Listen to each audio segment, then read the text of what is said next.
अहो पप्पा, मी पण तुम्हाला इतकं तेच सांगते.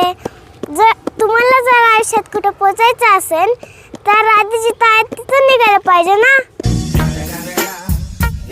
पप्पा, तुम्ही तुमचं जॉब चेंज करायला त्याचं काय झालं? बाळा, जॉब तर चेंज करायचा होता, पण आत्ता सध्या ज्या ऑफिसमध्ये आहे ना तिथं फार काही त्रास नाही आहे. हे बघ, थोडंफार प्रेशर तर सगळीकडेच असतं, पण काय की ठीक आहे चाललं आहे असं वाटतं, म्हणून मग चेंज करायचा विचार मी आत्ता सध्या थांबवला. पण तुम्ही आता जिथे आहेत तिथं तुम्हाला ग्रोथ मिळणार आहे का? हे बघ बाळा, ग्रोथचं काय आहे की टाईम टू टाईम ती भेटत राहते. ठीक आहे, आता थोडंफार पुढे मागे होतं, पण जसं टाईम जाईल तसं कुठं ना कुठं ग्रोथ होईलच ना. पण हा जर टाइम जातो ह्याच्यामुळे तुम्हाला दुसरीकडे मिळणारी संधी पण जाते. ते तर आहेच बाळा, पण काय होतं की आत्ता सगळं सेट आहे, व्यवस्थित सगळं कम्फर्टेबल आहे.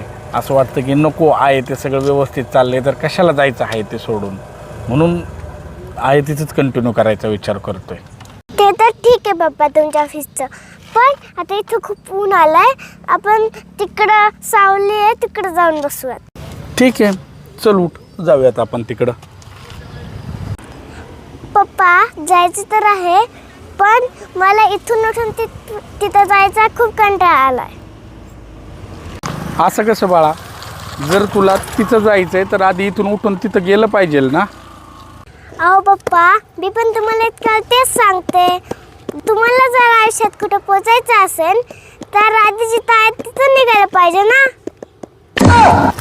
बरोबर आहे बाई तुझं, मी करतो आहे तिथून निघायचा विचार, पण त्याच्यासाठी आता आपण इथून निघू आणि घरी जाऊ. तुम्हाला जर आयुष्यात कुठे पोहोचायचं असेल तर अगोदर जिथे आहात तिथून निघायला पाहिजे. Break your comfort zone.